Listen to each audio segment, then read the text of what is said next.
모두 다 읽지는 않았지만 오늘 본문인 민수기 16장 1절부터 15절까지의 말씀에는 하나님께 공개적으로 반역하는 고라와 또 고라를 추종하는 250명의 지휘관들에 대해서 기록이 되어 있습니다. 여기에서 고라가 어떤 사람인가 하면은 레위 지파 사람으로서 하나님의 임재의 상징인 회막을 섬기는 그런 직분을 받았던 사람입니다.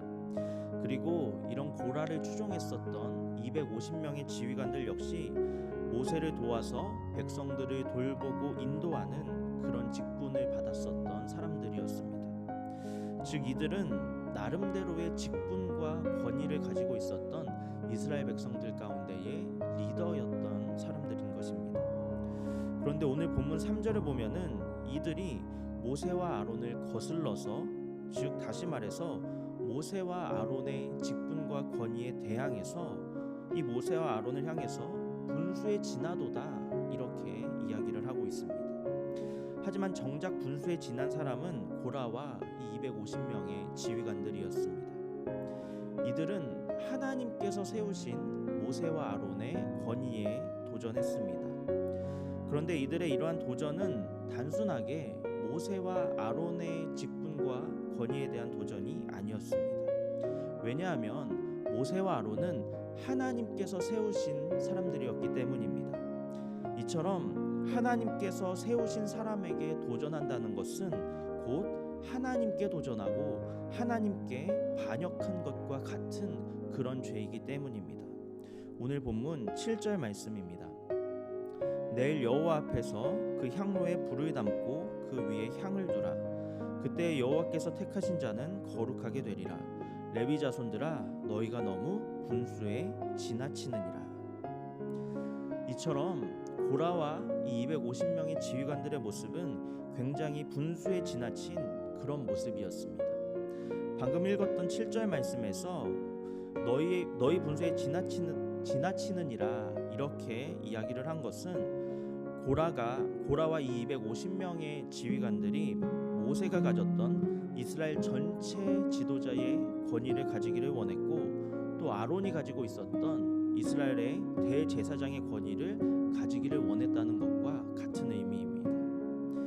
다시 말해서 고라와 이 250명의 지휘관들은 하나님께서 자신들에게 맡겨주신 직분과 권위에 만족을 하지 못하고 더 많은 것을 원하고 더 큰 것을 바라는 그런 욕망에 사로잡혔던 것입니다.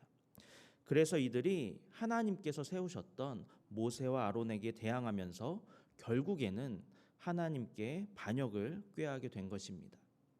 사랑하는 성도 여러분, 이 고라와 지휘관들이 자신의 욕심 때문에 하나님께 반역을 한 오늘 본문의 말씀을 통해서 우리는 어떤 교훈을 깨달아야 하는 것일까요? 첫째로 우리는 다른 사람의 권위를 시기해서는 안 됩니다. 본문 1절에 등장하는 고라나 다단, 아비람 그리고 250명의 지휘관들은 모세와 아론의 지도자와 제사장의 권위를 시기했습니다. 더 높은 권력, 더 큰 영향력에 욕심을 내었었던 이들은 하나님께서 세우신 지도자들을 시기하고 질투하였고 결국에는 하나님께까지 반역하고 말았습니다. 하지만 그리스도인으로서 우리는 다른 사람이 가진 어떤 지위나 권위를 시기하지 말아야 할 줄로 믿습니다. 하나님께서 내게 맡겨주신 것이 나에게는 가장 좋은 최선의 것이라는 것을 기억하고 내가 가진 것에 만족하고 감사하며 살아가야 합니다. 둘째로 우리는 하나님의 권위에 복종해야 합니다. 하나님께서는 모세와 아론을 이스라엘의 지도자와 제사장으로 세우셨습니다. 그리고 하나님은 이들과 대화하시면서 이들을 통해서 이스라엘이 나아가야 할 길들을 인도해 주셨습니다. 즉 하나님은 당신의 권위를 위임한 그런 이들을 통해서 이스라엘에게 역사하신 것입니다. 그러므로 우리는 하나님께서 세우신 권위, 하나님께서 위임하신 권위에 대해서 복종해야만 합니다. 가정이나 직장 그리고 교회 안에서도 하나님께서 세우신 권위에 대해서 우리는 복종해야만 합니다. 그리고 하나님께서 세우신 그런 사람들이 하나님의 온전하신 뜻을 분별하고 올바른 리더로 바로 서기 위해서 우리는 기도로 도와야 합니다.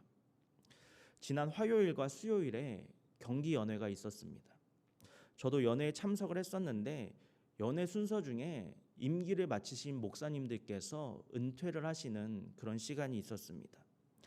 은퇴하시는 목사님들 한 분 한 분의 인터뷰 영상을 봤었는데 이 은퇴를 하시는 목사님들께서 이구동성으로 하시는 말씀이 목회자의 길이 참으로 고독한 길이었다라는 말씀이었습니다. 그렇습니다. 목회자의 길, 리더의 길은 그만큼 고독한 길입니다. 오직 주님 한 분만을 의지하고 바라보면서 나아가는 그런 외로운 길입니다.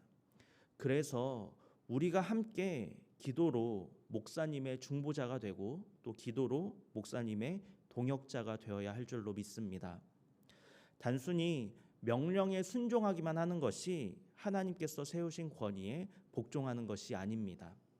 좋은 권위자로 세워질 수 있도록 기도하며 순종하는 것이 진정으로 하나님께서 세우신 권위에 대해서 복종하는 길이라는 것을 믿으시기 바랍니다.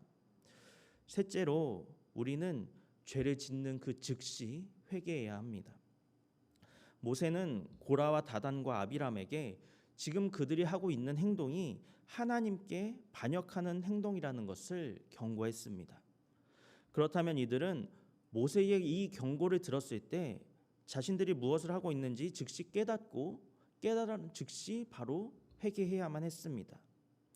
이처럼 우리도 나도 모르게 죄를 짓게 되었을 때 누군가가 지금 나의 모습에 대해서 꾸짖거나 아니면 하나님께서 말씀이나 주변의 다른 것들을 통해서 깨닫게 하실 때가 있습니다.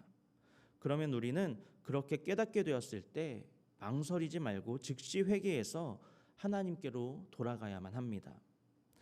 모세는 하나님께 반역한 고라나 그 일당들을 향해서 분수에 지나치다며 하나님의 권위에 복종하고 반역을 멈출 것을 경고했습니다. 하지만 자신들의 욕망에 사로잡혔던 이들은 결국 회개하지 않고 끝까지 하나님의 권위에 반역하는 그런 죄를 짓고 말았습니다. 그리스도인으로서 우리는 하나님께서 우리에게 주신 것에 만족하고 감사하며 하나님께서 세우신 권위에 복종할 수 있어야 합니다. 그리고 혹시라도 우리가 하나님께 반역하는 그런 죄를 짓고 있음을 깨닫게 된다면 우리는 즉시 회개하여서 하나님께로 돌아와야만 할 줄로 믿습니다. 오늘 하루 하나님과 하나님께서 세우신 권위에 순종하고 기도로 중보하면서 아름다운 가정과 교회 공동체를 세워나가시는 저와 여러분이 되시기를 바랍니다. 함께 기도하겠습니다. 살아계신 하나님, 우리는 주님을 늘 배반하고 하나님의 말씀에 반역하고 살아가고 있음을 고백합니다. 이와 같은 우리의 어리석음과 교만함을 용서하여 주옵소서. 오늘 하루를 시작하면서 하나님께서 주신 것에 만족하고 감사하며 살아갈 것을 다짐합니다. 하나님의 말씀과 하나님께서 세우신 권위에 복종하며 하나님의 인도하심을 따라 살겠습니다. 주님, 우리를 선하고 의로운 길로 오늘 하루도 인도하여 주옵소서. 예수님의 이름으로 기도합니다. 아멘.